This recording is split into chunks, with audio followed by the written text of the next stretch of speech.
Video kuliah opsional ini, kita akan membahas implementasi di bidang eh, elektro atau secara elektronik dari sistem sederhana yang telah kita bahas pada slide sebelumnya. Jadi pada slide ini kita akan membahas tentang sistem penskalaan dan integrator.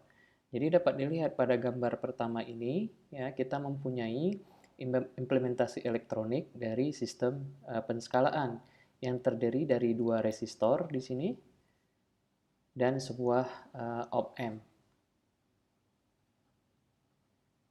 atau operational amplifier. Oke, bagi mahasiswa semester 3 mungkin belum memperoleh kuliah tentang op-amp ini atau operational amplifier ini,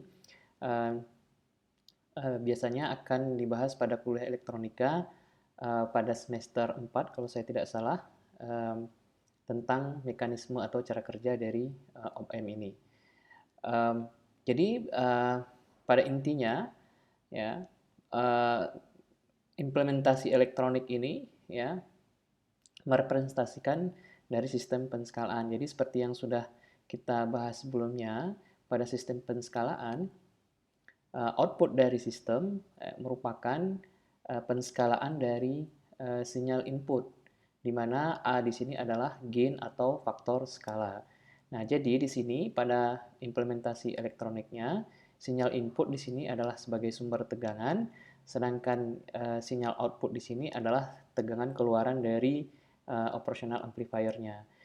Sedangkan gain atau faktor skala yang diperoleh dari implementasi elektronik ini dinyatakan sebagai A sama dengan 1 ditambah rasio dari resistor kedua R2 dan R1. Dengan demikian, nilai A itu dipengaruhi oleh rasio dari R2 dan R1. Jadi semakin tinggi nilai rasio R2 dan R1, maka semakin besar pula nilai A, nilai faktor skalanya. Demikian juga sebaliknya, apabila rasio R2 dan R1 ini semakin mengecil, maka faktor skala atau gainnya juga semakin mengecil.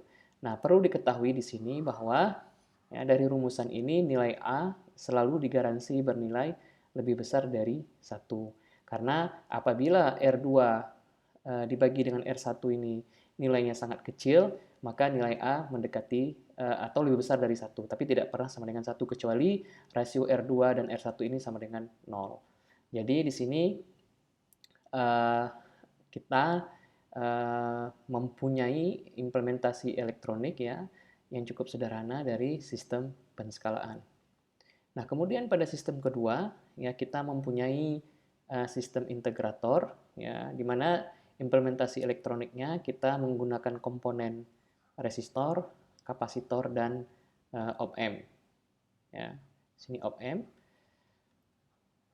Oke, jadi input di sini, sinyal inputnya adalah sumber tegangan, sedangkan Y di sini adalah tegangan keluaran dari op-amp-nya.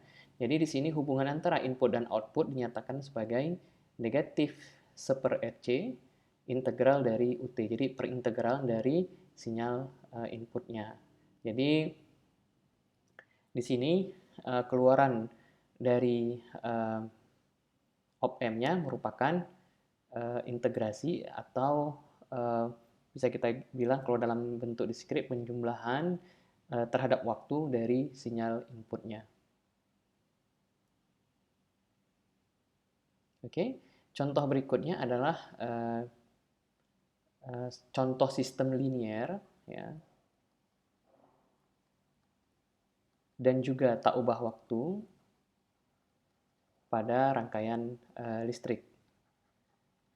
Oke, di sini kita mempunyai rangkaian sederhana yaitu rangkaian RC, di mana rangkaian kita memuat sumber tegangan, ya, sebagai sinyal input, kemudian resistor dan kapasitor.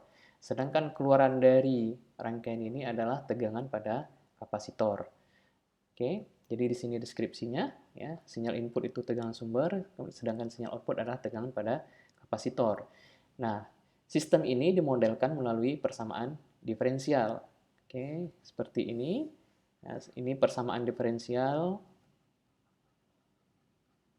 persamaan diferensial biasa atau ordinary, koefisien konstan,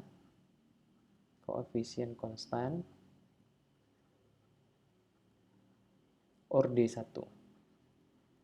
Oke, jadi maksudnya di sini orde 1, jadi turunan tertinggi yang kita peroleh di sini adalah turunan pertama. Sedangkan koefisien konstan di sini kita lihat bahwa di sini koefisien dari turunan terhadap YT ini ya, di sini RC bukan merupakan fungsi dari waktu tapi merupakan konstanta. Oke, demikian juga koefisien dari YT di sini juga merupakan konstanta, nilainya 1, demikian juga untuk input. Jadi koefisien dari masing-masing sinyal di sini berupa konstanta. Oke. Nah, jadi keluaran dari sistem ini ya harus dapat ditentukan dengan menyelesaikan persamaan diferensial ini. Salah satu teknik untuk menyelesaikan persamaan diferensial ini adalah dengan menggunakan transformasi Laplace.